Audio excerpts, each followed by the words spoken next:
Hi again, welcome back to the story.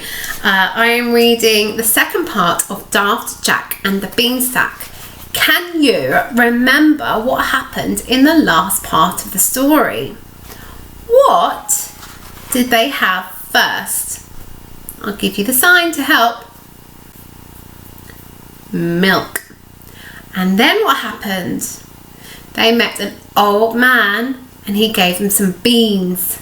So now they have lots and lots of beans. And Mom was angry at Jack. So he climbed up the stack of beans and what did he see? He saw a castle. Do you remember? A castle in the clouds. Let's continue. Jack looked around. To his amazement, he saw an enormous castle with its great door wide open. He tiptoed inside.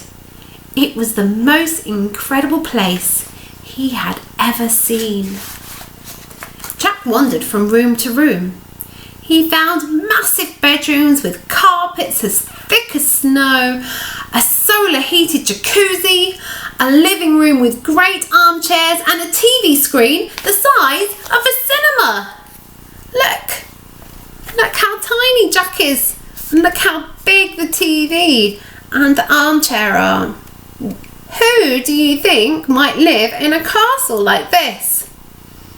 At last, Jack wandered into a wonderful kitchen fitted with every kind of gadget. Got a toaster, a pepper mill, a blender, a spoon, and a chopping knife. One for your roast dinners. Jack was interested in cooking and he climbed up and took the giant-sized microwave. Suddenly, the whole castle began to shake. A great voice roared, "Fee, fi, fo, fum! I've got a giant pain in my tum!" Oh no! Seems like he's got a tummy ache. Who do you think he is? I think he's a giant. Jack looked around in alarm and saw an enormous giant sitting at a table, rubbing his tummy and looking very miserable.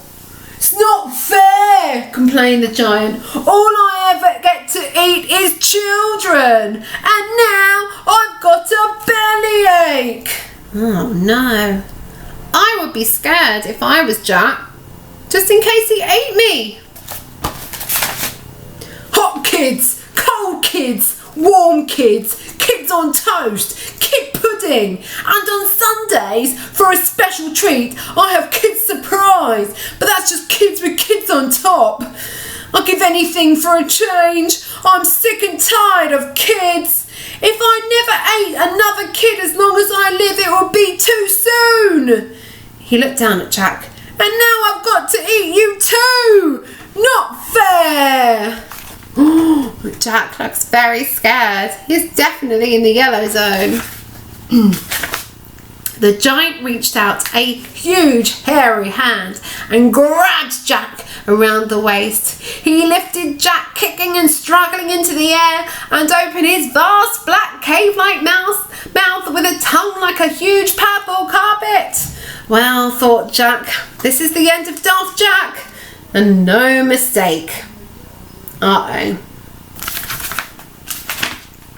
He was about to be crunched into a million tiny daft pieces when suddenly he had an idea. Excuse me, Mr. Giant," he said nervously. "If you eat me, it will only make your tummy ache worse. I can think of something much nicer. I don't suppose you like beans, do you?" "Beans?" roared the giant. "Oh, do I like beans? Yummy, yummy, love 'em." So Jack took the giant by the hand and led him down the beanstalk. And on the way, the giant told Jack how lonely he was all by himself in the great big castle in the clouds with nothing to do but eat people. Look, there's the giant going down the massive stack of beans. Jack began sorry for the poor giant and took him home to meet his mum. There's the giant, and there is Jack, and there is Mum. She's tiny. "Oh, Jack," she cried, "wherever have you been?" Jack's mum was very pleased to see Jack in one piece, but when she saw the giant, and when the giant saw Jack's mum, it was love at first sight. "Fee, fi, fo, fum, I'm going to marry Daft Jack's mum." Look, there they are. They like each other. Didn't see that coming. "Of course you are, dear," said Jack's mum, "but first you must be hungry after your long journey." The giant looked at the beanstalk gleaming in the evening light as he licked his giant lips. "Fum, fo, fee, fi, I want a giant-sized baked bean pie." There he is. Ooh, look at all those tins of beans going into his mouth. He began munching the beans, not one tin, not two tins, but the whole stack of beans, and he didn't even stop to open the tins. So Daft Jack's mum married the giant, and they were very happy. They all went to live in the giant's wonderful castle in the sky. Daft Jack opened a cafe in the giant's kitchen, and he called it Daft Jack's Sky Snacks, and people came from far and wide, and Jack grew rich and happy. Look, there's his new cafe, and there's the giant, and there's the mum. And he served everything you can think of except milk and beans. And it says in the cafe, "Sorry, we are unable to serve beans or milk." And that is the end of Daft Jack and the Beanstalk.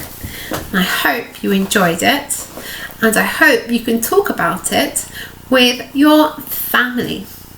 Okay, take care. Bye bye.